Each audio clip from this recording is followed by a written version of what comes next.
The moment you signal weakness, the world stops negotiating and starts hunting. Loyalty becomes leverage, kindness becomes liability, and survival selects men who harden or disappear. The lie of safety. You were taught that if you stay reasonable, the world will stay reasonable with you. That if you don't provoke, you won't be targeted. That restraint signals maturity. This is the first lie that gets men erased. Safety is not a moral reward. It is not granted for good behavior. It is calculated based on signals. The world does not ask whether you are kind or fair. It measures whether you are costly to cross. When you fail that test, hostility doesn't feel personal to others. It feels efficient. Neutrality is read as absence. Silence is interpreted as permission. Politeness without leverage registers as submission. You think you are avoiding conflict. In reality, you are communicating that conflict with you is cheap. And in every hierarchy, social, professional, sexual, cheap targets get tested first. This is not cruelty. It is selection. Men who believe in safety operate under a civilian mindset in a predatory environment. They assume rules apply universally. They assume intentions matter more than outcomes. They assume restraint earns respect. But respect is not granted to those who restrain themselves. It is granted to those others must restrain themselves around. Look closely at how people behave when they sense no consequence. Jokes sharpen. Boundaries blur. Requests turn into demands. What you call people changing is simply people revealing how they act when they believe you cannot retaliate. The lie of safety survives because it feels civilized. It allows you to believe you are above the game. But hierarchy does not disappear because you refuse to acknowledge it. It only operates without your consent. Every environment scans for weakness, not consciously, not maliciously, automatically. Humans are threat detection machines. We read posture, tone, response time, compliance patterns. We notice who absorbs pressure and who redirects it. And once you are categorized as absorbent, pressure becomes your default experience. This is why hostility feels sudden to men who signal weakness. It isn't sudden. It is delayed. It waits until certainty is achieved. You didn't lose safety because you did something wrong. You lost it because you never established cost. You never corrected the early tests. You smiled through encroachment. You explained instead of enforcing. You traded clarity for likability. Each time, the environment updated its assessment. Here is the uncomfortable inversion. Conflict avoidance does not reduce conflict. It concentrates it onto you. The world respects friction. It calibrates around resistance. Remove resistance, and you become a pressure sink. People unload onto you because nothing pushes back. Not because they hate you, but because you are structurally convenient. This is why just be yourself is a death sentence for men without leverage. The self you were encouraged to be was optimized for cooperation, not dominance. Cooperation only works among equals. Without equality of force, cooperation becomes extraction. Safety, then, is not something you ask for. It is something you project. It comes from the unspoken understanding that crossing you has consequences, social, psychological, or strategic. You don't need to be loud. You don't need to be aggressive. You need to be unreadable, grounded, and capable of escalation. Until then, your calm is misinterpreted as consent. This chapter does not ask you to become violent or cruel. It removes a delusion. The belief that the world protects the gentle is a luxury belief, one that only survives when others are dangerous on your behalf. If you are not one of them, you are exposed. and exposure invites hostility. Weakness as a broadcast signal. Weakness is not hidden, it is transmitted. You believe it lives in your circumstances, your money, your position, your options. But long before anyone knows those details, they read the signal. Humans do not wait for evidence, they infer. And they infer from patterns you display every day. Your body speaks before you do. Your voice gives away certainty or doubt. Your pacing reveals urgency or control. The way you handle interruptions, delays, disrespect, or ambiguity tells others exactly where you sit in the hierarchy, not where you think you sit, where you are placed. Weakness is not about fear. Fear can sharpen men. Weakness is about predictability under pressure. When you explain yourself reflexively, you are broadcasting defensiveness. When you over-justify decisions, you are signaling lack of authority. When you rush to smooth tension, you reveal discomfort with conflict. Each behavior is data, and data gets used. Most men think weakness is an internal state. It is not. It is an observable pattern of concessions, a rhythm of yielding, a history of compliance without compensation. People don't exploit you because you feel weak. They exploit you because you behave in ways that remove friction. This is where naivety lives, the belief that intentions override perception. You may intend to be calm, fair, reasonable, but the environment only processes what it can observe. Calm without boundaries looks like surrender. Fairness without force looks like indecision.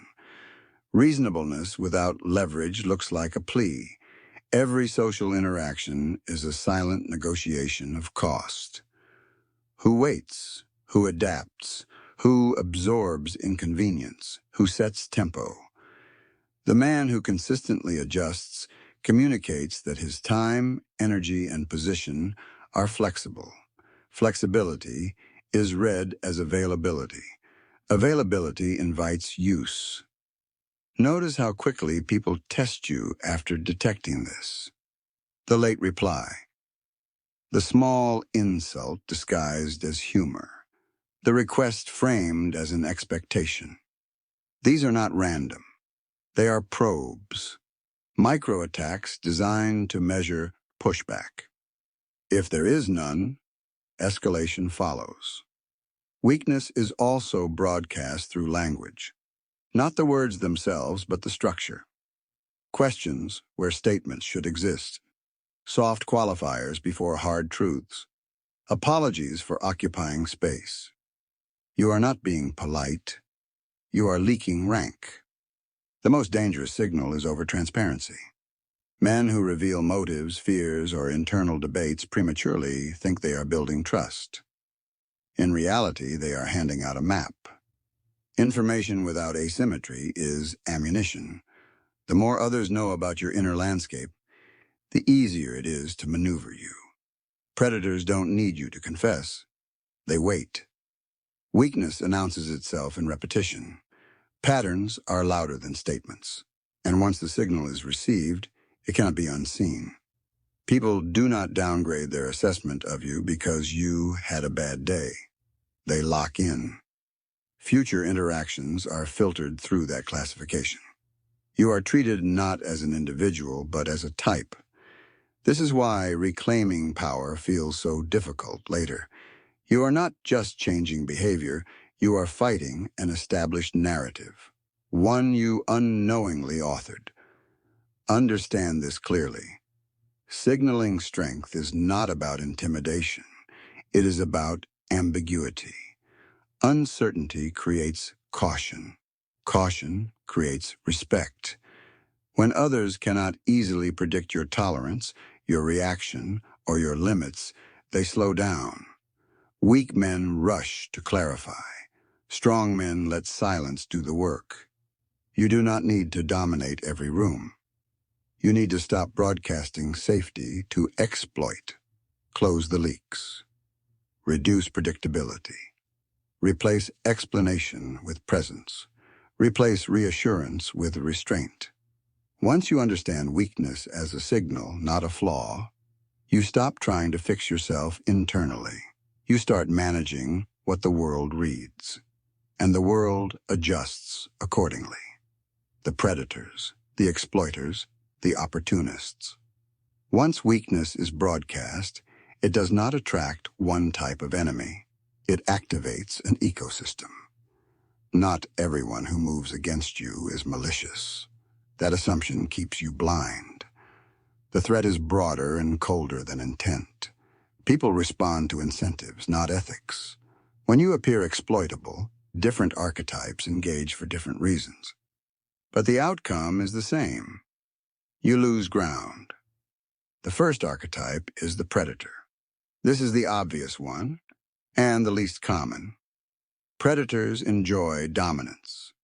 They test for pleasure, not necessity. They escalate quickly, push boundaries openly, and withdraw only when met with force or uncertainty. You usually recognize them too late because you mistake confidence for competence. Predators are not subtle. What makes them dangerous is not intelligence, but speed. They move fast when they sense weakness because delay invites resistance. Your hesitation feeds their momentum. The second archetype is more common, the exploiter. Exploiters do not see themselves as villains. They see themselves as practical. They notice who gives more than they take, who adjusts without compensation, who absorbs inconvenience quietly. Then they optimize around that person. More tasks, more emotional labor, less respect. Exploiters operate slowly. They smile, they praise, they normalize imbalance. And because they never cross a single dramatic line, you struggle to justify pushing back. That confusion is their advantage. The third archetype is the most dangerous because it looks harmless, the opportunist. Opportunists are not actively hunting you. They simply take what is available. When leadership is absent, they step in. When boundaries are unclear, they redefine them. When you hesitate, they decide for you. They don't plan to dominate. You allow them to. Opportunists thrive in environments where weakness is diffuse. They rise not because they are strong, but because no one else asserts position. If you are waiting to be chosen, you will be replaced by someone who chooses themselves. Here's the brutal truth. Most of the pressure you experience does not come from enemies. It comes from the normal people responding logically to your signals. They are not thinking about you. They are thinking about efficiency. Weakness creates inefficiency in the system. Someone must compensate. If you won't enforce structure, others will. And when they do, you become subordinate by default. This is why betrayal often feels shocking. You thought loyalty was mutual, but loyalty is not moral. It is conditional. It flows towards strength, stability, and protection. When you lose those signals, allegiance reroutes. Notice the pattern. When you are struggling, fewer people call. When you hesitate, decisions happen without you. When you need support, expectations increase. This is not cruelty. It is reallocation. The naive man believes relationships are contracts. The strategic man understands they are markets. Value dictates behavior, not promises, not history, not effort. When your value drops because you appear uncertain, unstable, or permissive, the market corrects. Predators accelerate that correction. Exploiters benefit from it. Opportunists normalize it. And all three rely on the same weakness, your reluctance to see clearly. You want villains so you can stay innocent. But innocence has no defensive utility. Clarity does. This chapter is not meant to make you paranoid. It is meant to make you precise. Once you recognize these archetypes, you stop taking behavior personally. You start responding structurally. You don't argue with predators. You increase cost. You don't appease exploiters. You renegotiate or withdraw. You don't wait on opportunists. You occupy space first. Power is not about crushing others. It is about preventing them from needing to test you. If you fail to do that, they will test you for you. Hostility is the natural response. Hostility feels personal only when you don't understand its function. You interpret it as malice, insecurity, or trauma. That interpretation protects your ego, but blinds your strategy.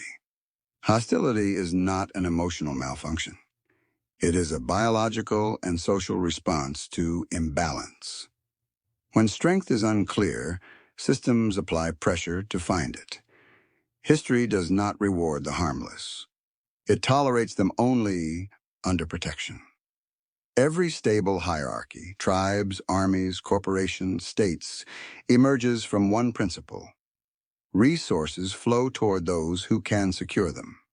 When someone cannot secure their position, others move in, not out of hatred, out of necessity. This is why periods of softness always precede aggression. When norms weaken, enforcement rises. When authority hesitates, challengers appear. When boundaries blur, violence, social or physical, re-enters to redraw them. Human nature does not evolve past this. It disguises it. In modern environments, hostility rarely looks like open attack. It looks like exclusion, gaslighting, reputational pressure, bureaucratic delay, passive resistance. The battlefield changed. The instinct did not. Weakness invites these responses because it creates uncertainty. Uncertainty is expensive. Groups seek stability. If you cannot provide it, you become the variable to be corrected. Understand this inversion. People do not become hostile because you are weak. They become hostile because your weakness disrupts order. A man who cannot hold a line forces others to decide where it goes. A man who cannot enforce a boundary forces the environment to test it. Eventually, that testing hardens into control. This is why being nice accelerates cruelty. Niceness delays clarity. Delayed clarity increases frustration. Frustration seeks release, and release often targets the least defended node in the system. That node is you. Look at history's collapses. Empires do not fall when enemies are strong. They fall when internal discipline dissolves. External pressure merely finishes what internal softness started. On an individual level, the same pattern applies. When you tolerate disrespect, it compounds. When you rationalize encroachment, it expands. When you forgive without consequence, you teach others what they can get away with. You call it understanding. They call it weakness. Hostility is also a sorting mechanism. It reveals rank. When pressure is applied, men either hold shape or deform. The system remembers who buckled. Future pressure concentrates there. This is why, once hostility begins, it rarely reverses on its own. Appeasement confirms the original assessment. Submission validates the attack. The tragic mistake is thinking time will fix it. Time only entrenches perception. Without a disruptive signal, the narrative hardens. You are the one who absorbs. And absorbers exist to be used. This is not an argument for aggression. Aggression without structure is just noise. This is an argument for credibility. The quiet knowledge that escalation is possible, calculated, and costly. When that knowledge is present, hostility stays dormant. Not because people are good, but because they are rational. Remove that knowledge, and hostility emerges as a corrective force. The world is not turning against you. It is doing what it always does, testing for strength, reallocating pressure, and forcing hierarchy. Once you stop moralizing this process, you can interrupt it, but only if you are willing to abandon the fantasy that softness earns mercy. It never has. Strategic hardening. Once you understand the game, softness is no longer innocence. It is negligence. Strategic hardening is not about becoming loud, angry, or reactive. Those are compensations. Hardening is about changing the signals you emit so pressure reroutes away from you before it ever arrives. The first shift is behavioral economy. Stop overgiving. Every extra explanation, every unearned concession, every emotional accommodation without return lowers your perceived cost. You are teaching others that access to you is cheap. Scarcity is not created by withdrawal alone. It is created by selectivity. You speak less, but with finality. You decide faster, but revise less. You tolerate less ambiguity about where you stand.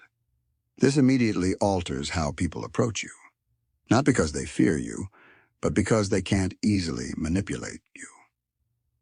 The second shift is response discipline. Weak men react immediately. Strong men delay. Delay is not indecision. It is control of tempo. When you pause before responding to provocation, requests, or pressure, you force the other party to sit with uncertainty. Uncertainty is destabilizing. It moves the psychological burden off you and onto them. Most people are uncomfortable without feedback. They rush to fill silence, they reveal intention, they overcorrect. You learn more by withholding response than by speaking. The third shift is boundary enforcement without explanation. This is where most men fail. You were trained to justify, to persuade, to soften refusal with narrative. This signals that your boundary is negotiable.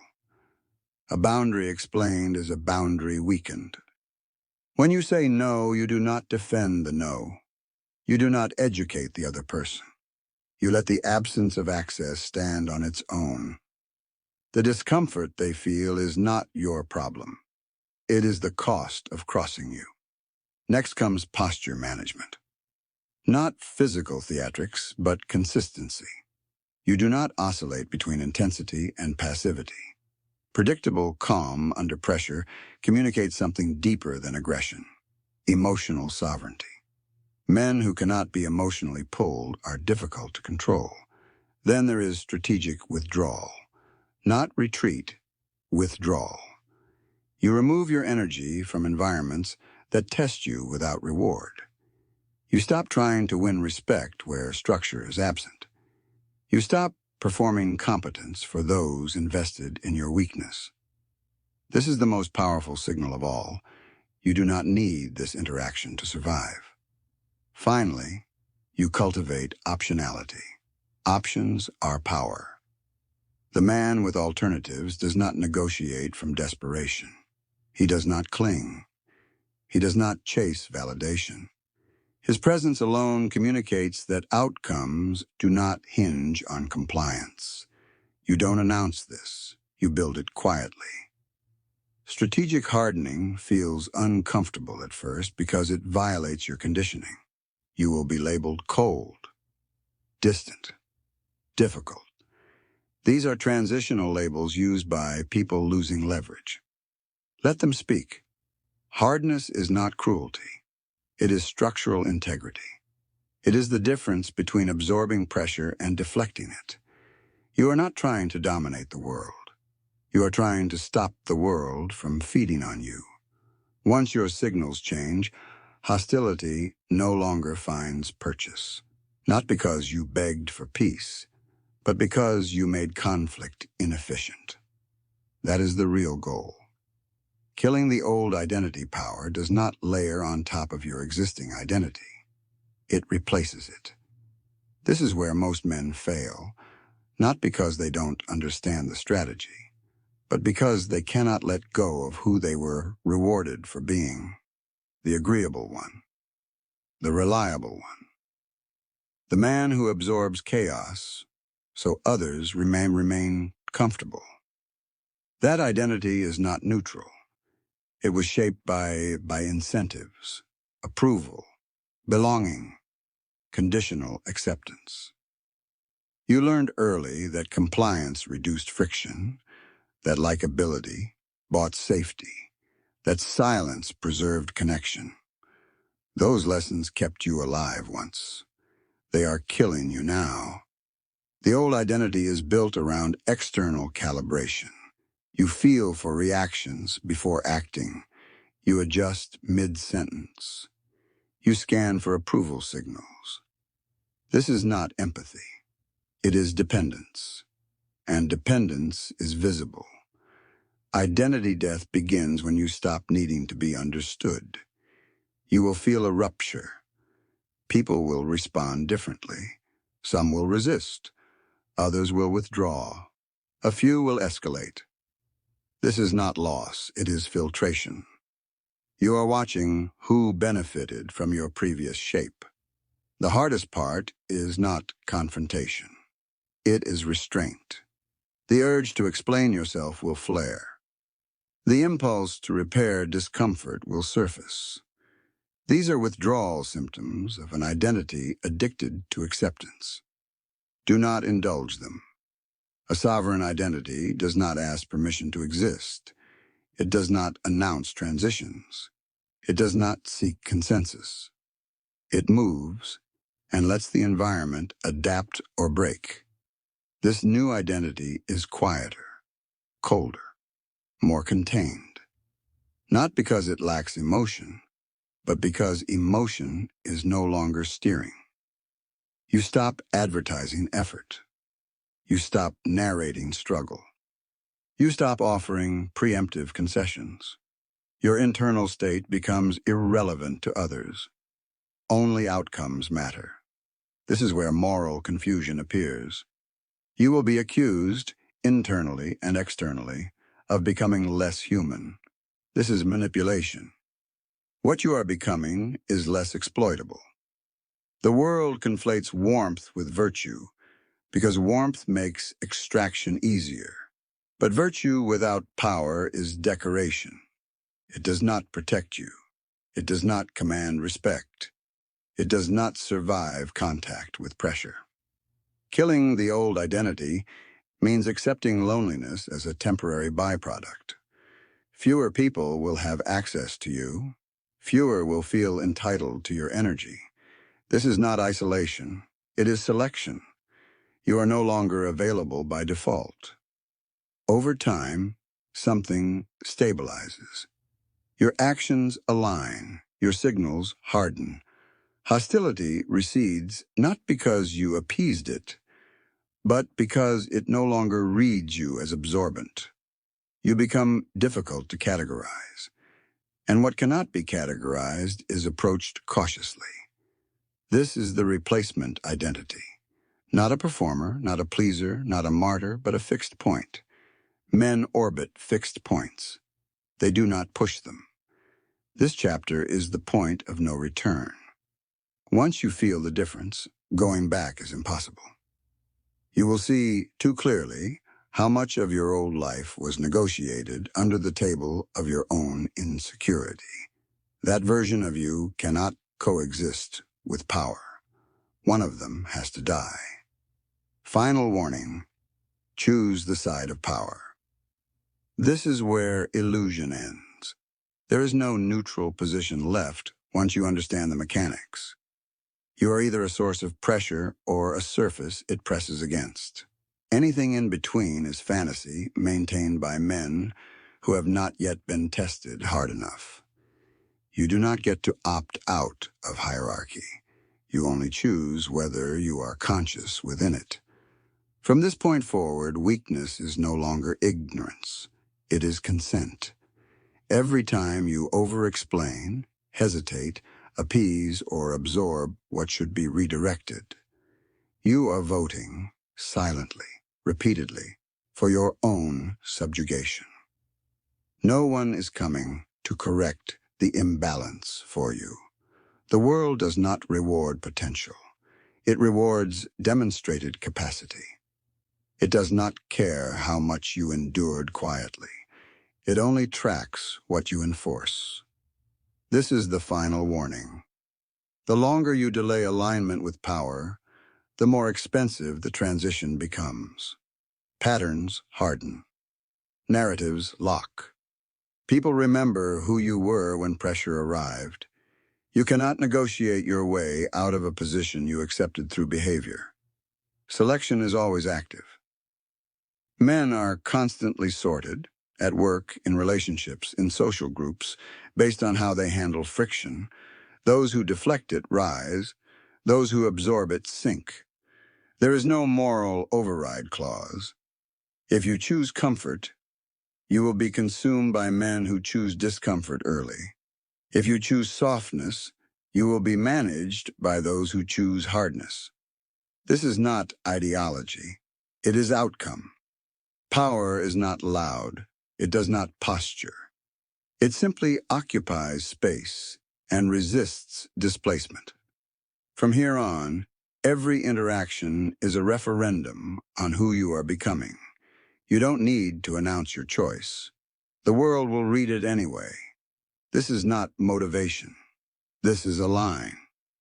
Remain as you were and accept the role assigned to you. Or harden and accept the isolation, resistance, and clarity that come with sovereignty. One path trades comfort for erosion. The other trades approval for control. Choose deliberately.